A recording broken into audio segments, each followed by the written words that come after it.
Welcome to Heart with Anna, featuring your host, Anna Jaworski.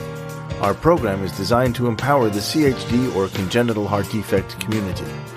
Our program may also help families who have children who are chronically ill by bringing information and encouragement to you in order to become an advocate for your community. Now, here is Anna Jaworski.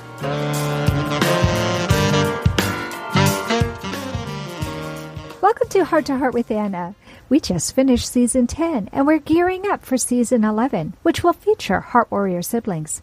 In the interim, we are going to put a spotlight on cardiac athletes. Lars Andrews actually wrote a book called Cardiac Athletes, and he has been a guest on Heart with Anna. Cardiac Athletes features stories about athletes who have undergone cardiac procedures.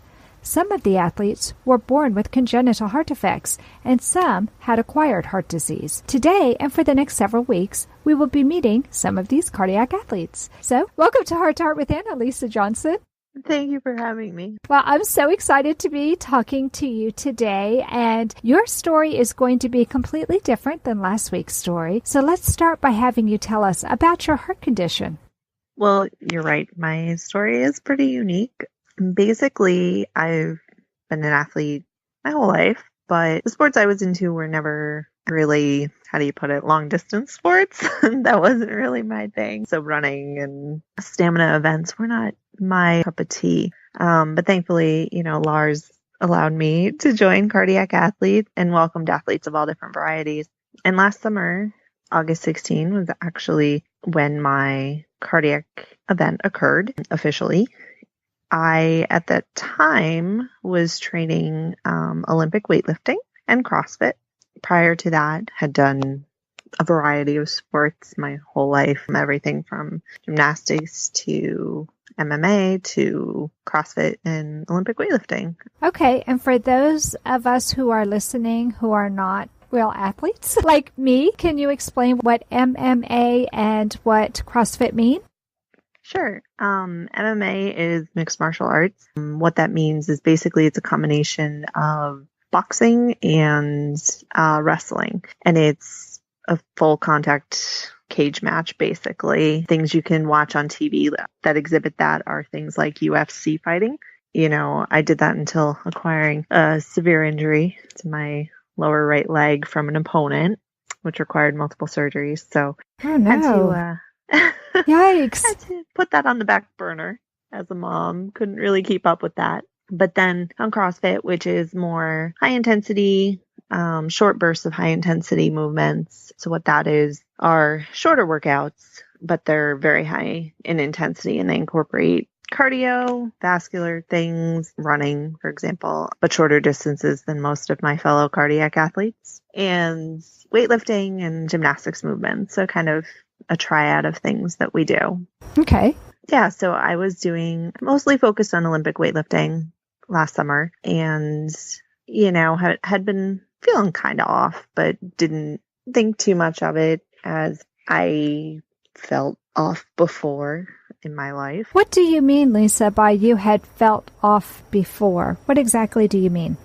The biggest thing for me was I would get sensations of heart palpitations, or what felt like that, skipping beats, my heart pounding out of my chest, things like that. That just didn't feel right. And I had expressed this to numerous people in the medical field, general practitioners, and everybody kept telling me to see psychologists and psychiatrists for anxiety, that it was in my head and it wasn't physiological. I could not get a referral for the life of me to a cardiologist, so my insurance would pay for it. So I never went. And so, I had felt this way before, but just kind of assumed on that day last summer that it was just what they had been telling me for years, anxiety again.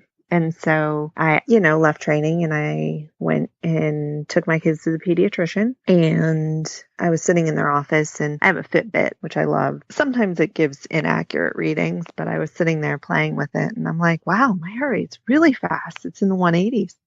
Wow. What is it normally?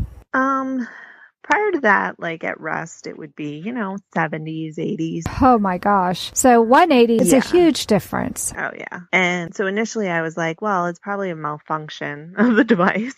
But did it feel like your heart was beating fast? It did. But I was like, that's really fast. Like, Yeah. I wouldn't be okay if it was that fast, right? In my head. So, So maybe a little denial. yeah.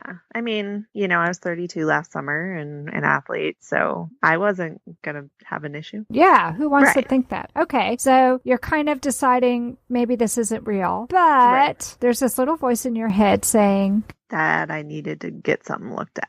Okay. So I went to our local emergency room, who looked at my chart, saw the diagnosis of anxiety on it, and said, oh, it's just an anxiety attack. Did an EKG. My EKG looked fine, and gave me a bag of fluids and an anti-anxiety med and sent me home. And I was like, well, that didn't solve anything. I still feel awful. Right. You get that label and there's a stigma, which is frustrating, but Sure. I've been fighting it for years, so it wasn't new to me. And so I went home that night and was home with my girls and didn't sleep because I couldn't sleep. I felt like I was running a marathon. And, I just kept trying to reassure myself, oh, it's anxiety. They said it's anxiety. And the next morning I was like, something's wrong. So I put my girls on the bus to school. And I called a cardiologist's office that I wasn't even a patient at. And I was like, hey, you don't know me. Here's what I'm feeling. What should I do? They're like, please go to an emergency room. So I went back, and the emergency room saw my heart rate was even higher, about 190s at this point. Wow. Low blood pressure. Oh, no. Decided to admit me for observation. Mm-hmm. And the next couple weeks was kind of a blur. I don't remember everything due to losing consciousness multiple times. I was transferred to their ICU. Wow. So it goes from, oh, you're just having a panic attack to, oh my gosh, we have to admit her, and oh my goodness, we're putting her in the ICU. That's huge, Lisa. Right. And then they started, realizing that the medications they would normally give someone weren't working. Mm-hmm. They weren't doing anything. They gave me adenosine numerous times to start my heart and restart it. Didn't do a thing. I mean, it stopped my heart and restarted it, but it went back to the 200s. Oh, wow. So by this point, you're exhausted. Oh, yeah. Wide awake, exhausted, in pain.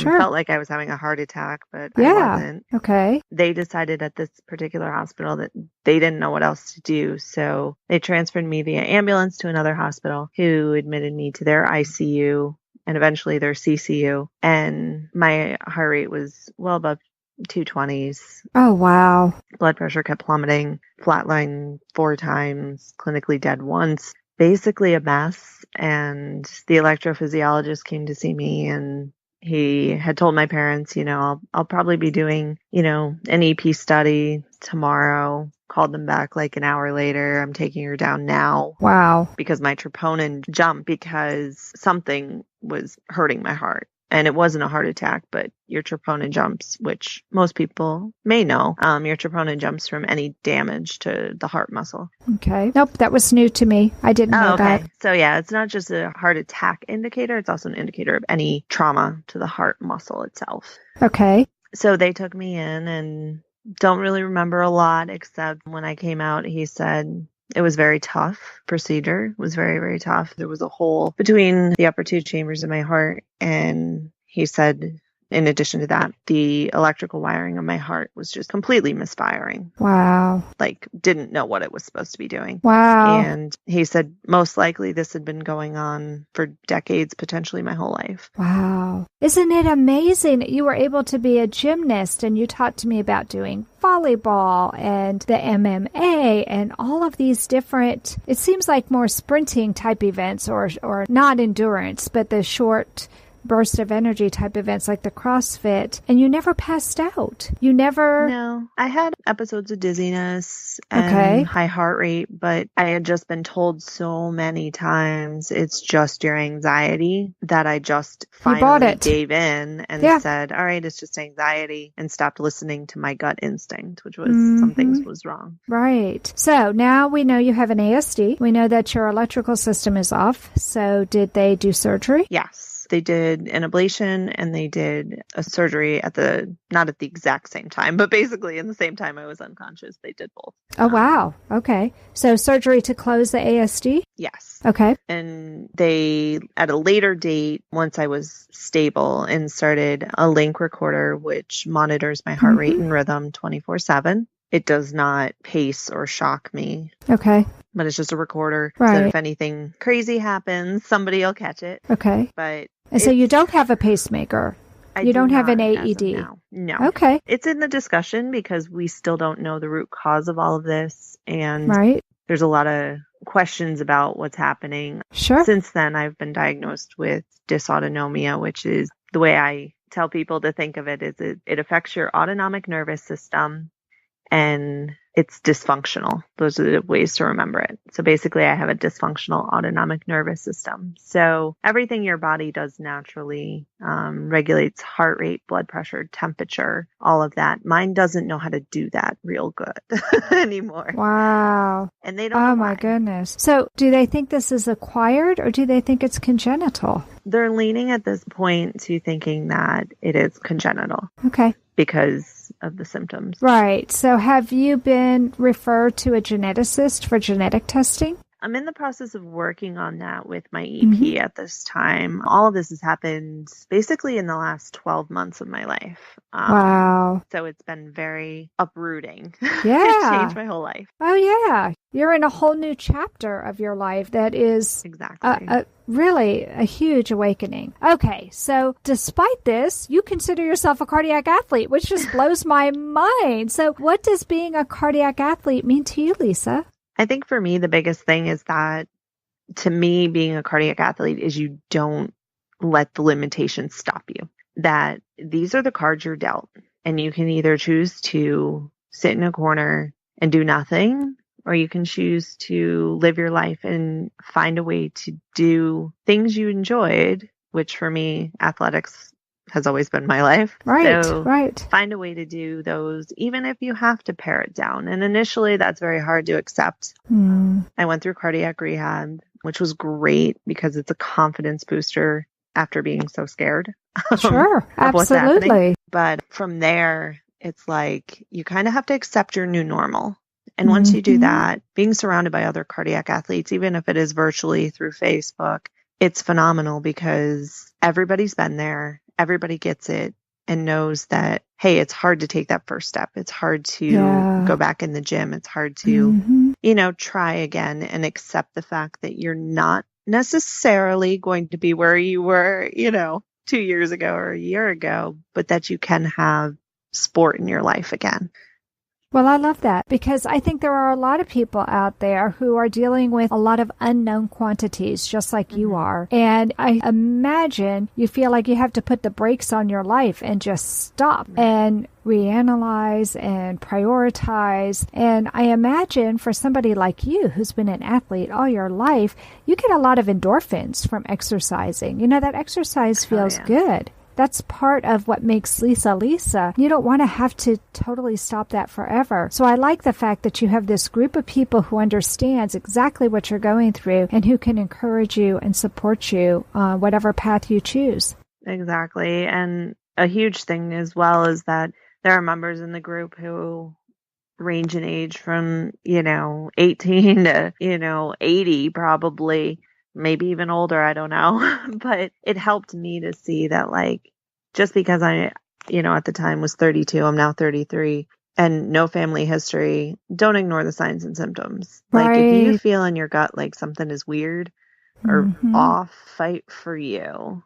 Yeah. Even if a doctor says you're crazy or you don't need us. Right. Still fight for you because you're the one who knows you best. Oh, that is such good advice. And I think nobody knows our body like we do ourselves. I mean, come on, folks, we inhabit this, this vessel. We live with it all the time. Right. We know this vessel better than any doctor can. And unfortunately, it's not uncommon for doctors to miss things because they're only human. And they're looking at you as if you're the average person. And clearly, Lisa, you're not. No, I definitely am unique. Let's put it that way. I mean, but truly, all of us are unique. But I imagine that there are some people who are a little bit on the fringe. And given the amount of exercise you did, I don't know how big your ASD was. Were they able to close it with a catheter device or did they have to do open heart? They were able to do it with a catheter device, well, which good. I was grateful for. Oh, yeah. They weren't sure before doing the ablation. But once they got in there, they decided as they put it, I love how doctors talk, but as they put it, they decided th'd give it a try. It's just your heart, we'll give it a try. The good thing, thankfully their try worked. Right. So the good thing is with those catheters, they can put a device up there and they can open it up and see, does this seal? Does this work? Right. And if it doesn't, they can close it and then bring it back out, and then they know it has to be open heart. But what a blessing that they were able to do that transcatheter. That usually has a much faster recovery rate. And, then of course the scary thing is, well, what's going on with the electrical system? That's kind of super important. And so it sounds like genetic testing would be, as a heart mom, I would say that would be the next logical step. But it sounds like they're able to monitor it and you're not having severe episodes right now? No severe episodes. I have a lot of off days from the autoimmune disease that somehow came to be after all of this. And I get a lot of, tachycardia and dizziness and things like that. But I'm learning different ways to try and, manage that and work through that and not just use medication, but trying to do more natural ways, I think, for me is a better way to go about things, I find. Well, since they're thinking that perhaps there's a congenital component, I wonder if they will test your children. Yeah, I've actually had that discussion as well with my cardiologist out of concern. Yeah. Just to say, I don't want them to go through this. Absolutely. So how do we avoid that happening? Right, because I wonder if the fact that you were able to survive as long as you were without a major incident, did it cause some damage? And that damage is what led to this immune problem that you're having. Is it an immune problem? It's classified as an autoimmune disease. Autoimmune disease. But usually what causes dysautonomia, which is very under-researched and under-known about, what usually causes it is some sort of severe illness or traumatic event. Okay. So it would meet that criteria. Right. And so that perhaps was not congenital, but was acquired. And we could, if we know ahead of time what we're looking for with your girls, prevent that from happening. Hopefully avoid it. Yeah. Wow. What an amazing story. And I'm so impressed that despite all of this, you still identify yourself as a cardiac athlete. Yeah, I'm not exactly where I want to be, but I'm getting there one step at a time. But had another surgery of last month, but for a different problem, that slowed me down a little bit, but I'm getting back. Well, good. And I so appreciate you coming on Heart to Heart with Anna today. Of course. I hope that, people enjoy my story and can learn from it, if nothing else, to listen to themselves. Right. I think that's the big takeaway. Trust your gut when it comes to your body. Definitely. Well, folks, if you're interested in learning more about the book Cardiac Athletes, check out the link to Amazon in our description. And if you'd like to contribute to Book 2, please contact Lars Andrews. Will you be contributing to his book, Lisa? Yes, I'm currently working on a portion for Lars. Awesome. Well, I think that you have a fascinating story to share, and I think there's a lot to be learned from your experience. So thank you again for sharing with us, and I can't wait to see what you share with Lars. Thank you for having me. Well, thanks for listening today, friends. Please come back next week when we'll feature another cardiac athlete. And until then, remember, my friends, you are not alone.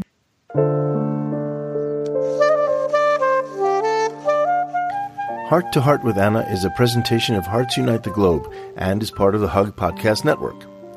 Hearts Unite the Globe is a non-profit organization devoted to providing resources to the congenital heart defect community to uplift, empower, and enrich the lives of our community members.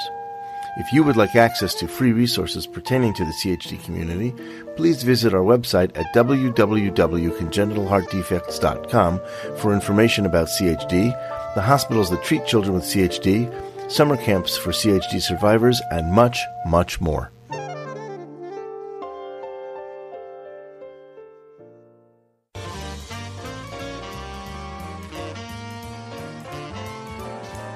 Thank you again for joining us this week. We hope you have been inspired and empowered to become an advocate for the congenital heart defect community. Heart to Heart with Anna, with your host Anna Jaworski, can be heard every Tuesday at 12 noon Eastern Time.